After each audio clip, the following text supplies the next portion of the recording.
Dear students, अस्सलाम वालेकुम। मैं डॉक्टर ज़फ़र मीर आपको इस वीडियो लेक्चर में वेलकम करता हूं और आज का वीडियो लेक्चर मल्टीपल रिग्रेशन से रिलेटेड है।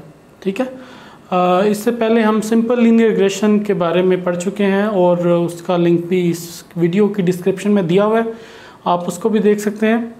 आज हम डिस्कस करेंगे बेसिकली कि मल्टीपल रिग्रेशन का कॉन्सेप्ट क्या है और इसकी अजम्पशंस क्या हैं और बेसिकली हम रिसर्च हाइपोथेसिस किस तरह या रिसर्च क्वेश्चन किस तरह हम लिखते हैं जिसके ऊपर मल्टीपल रिग्रेशन रन करते हैं।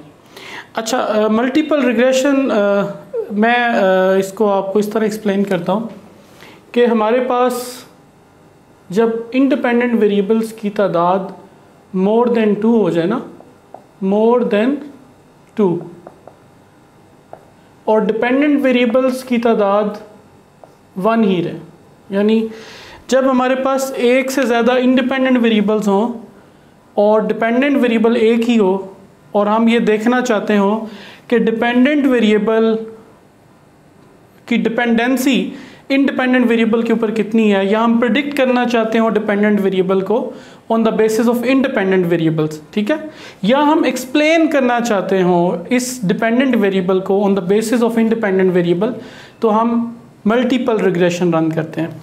याद रखिएगा ये जो वेरिएबल्स हैं ये कॉन्टीन्यूस डाटा होगा। ठीक है, ये जो वेरिएबल्स हैं ये कॉन्टीन्यूस मेजर हो रहे होंगे और ये जो डिपेंडेंट वेरिएबल है ये भी कॉन्टीन्यूस डाटा होगा। ठीक है, लेकिन सिंपल लीनियर रिग्रेशन में आपने पढ़ा था कि एक इंडिपेंडेंट वेरिएबल, एक ही डिपेंडेंट वेरिएबल, तो हम क्या कहते थे उसमें, हम मॉडल फिट बनाते थे सिंपल लीनियर रिग्रेशन में कि जो डिपेंडेंट वेरिएबल है वो इंडिपेंडेंट वेरिएबल उसको कितना एक्सप्लेन कर रहा है। ठीक है, और एक मॉडल बनाते थे।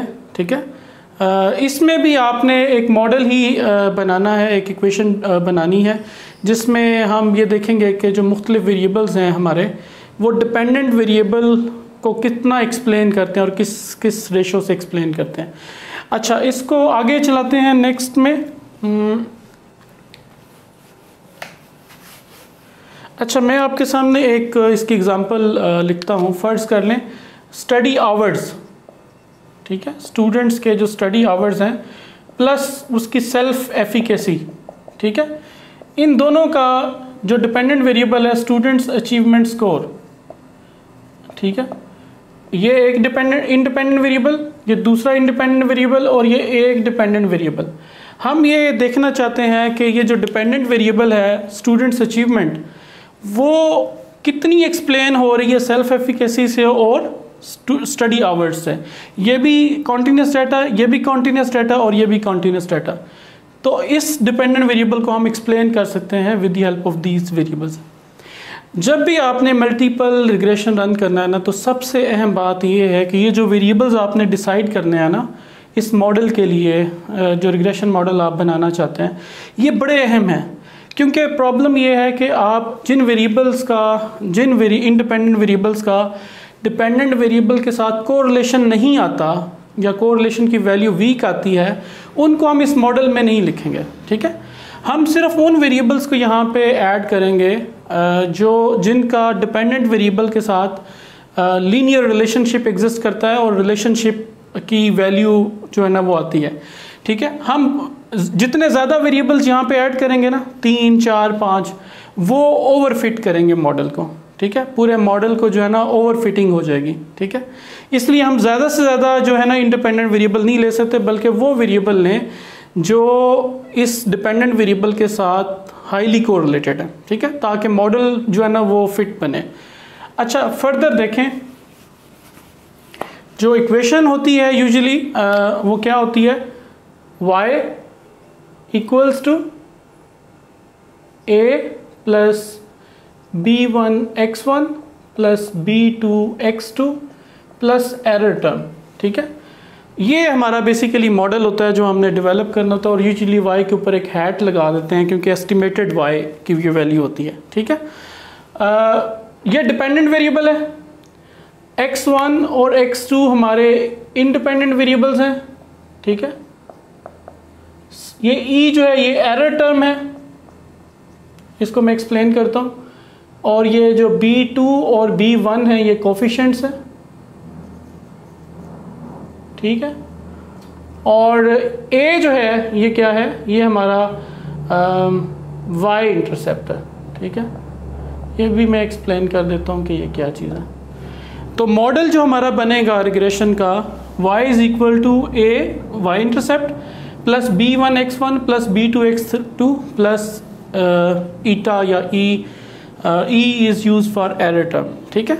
अच्छा, अब ये देखें कि ये जो डिपेंडेंट वेरिएबल जिसको हम प्रेडिक्ट करना चाहते हैं on the basis of these two independent variables, Y intercept से क्या मुराद है? वाई इंटरसेप्ट से ये मुराद है कि अगर ये एक्स एक्सिस है और ये वाई एक्सिस है, ठीक है, तो जो भी लाइन फ़र्ज़ कर लें x1 का इसके साथ अगर लीनियर रिलेशनशिप हो, तो जो लाइन वाई एक्सिस को क्रॉस करेगी जिस पॉइंट के ऊपर, ये हमारे पास वाई इंटरसेप्ट कहलाता है।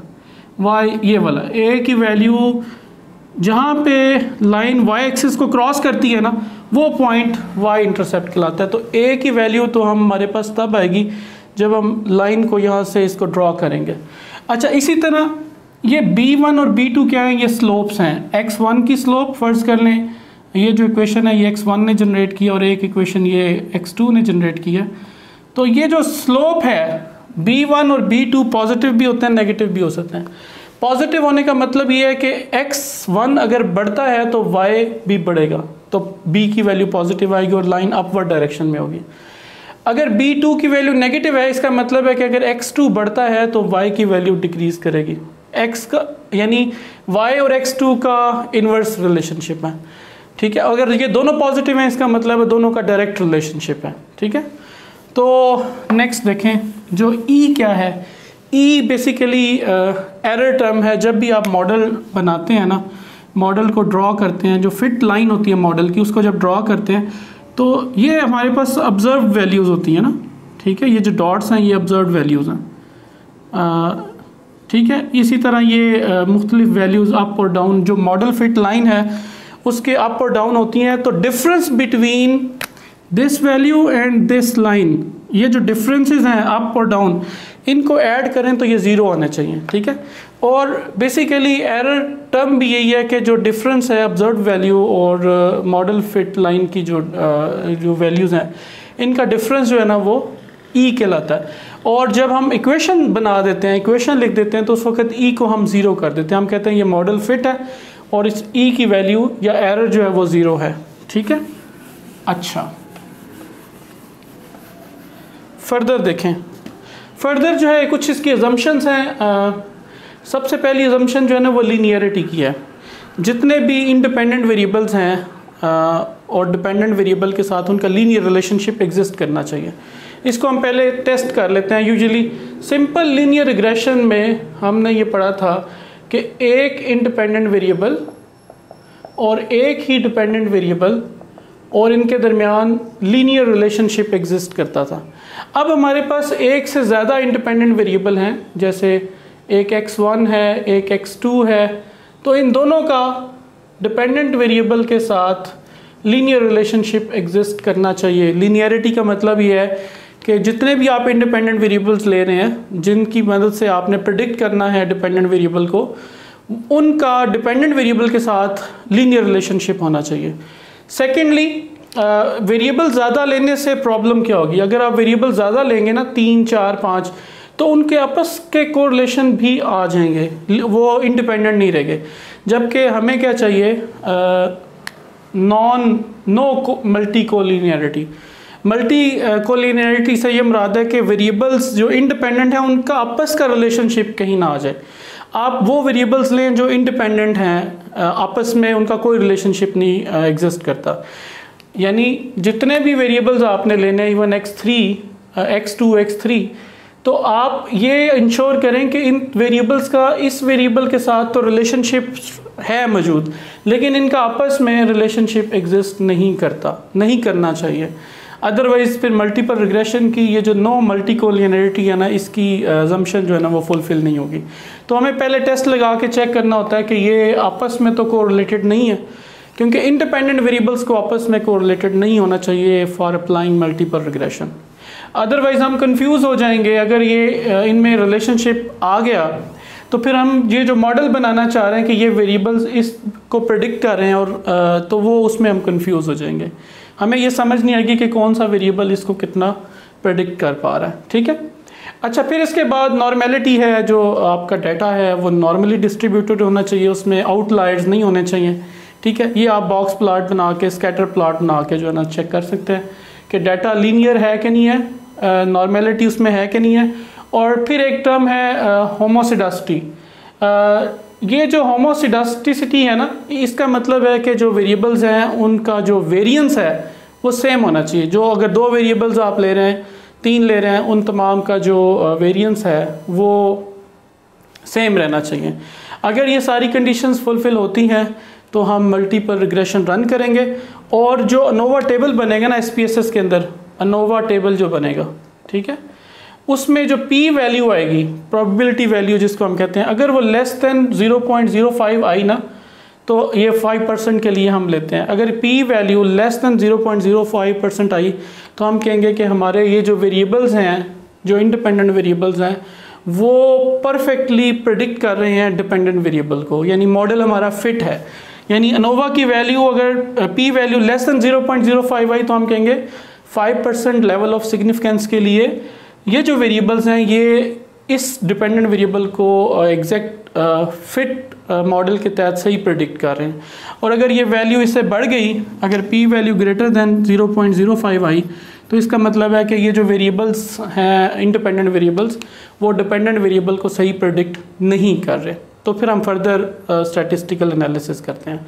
इस वीडियो की डिस्क्रिप्शन में मैं आपको एक वीडियो और शेयर करूँगा जो SPSS के अंदर मल्टीपल रिग्रेशन को रन करके दिखा के और फिर आपको उसकी जो इंटरप्रिटेशन होंगी जो वैल्यूज़ की, वो भी साथ आपको करना मैं सिखाऊंगा। फर्दर आपसे अब मैं ये कहूँगा कि कमेंट के अंदर एक मुझे रिसर्च क्वेश्चन या रिसर्च टॉपिक लिख के दिखाएं जिसमें 2 या 1 से ज़्यादा इंडिपेंडेंट वेरिएबल हो और उसका हम इफेक्ट देखना चाहते हो डिपेंडेंट वेरिएबल के ऊपर। ओके, अल्लाह हाफिज़।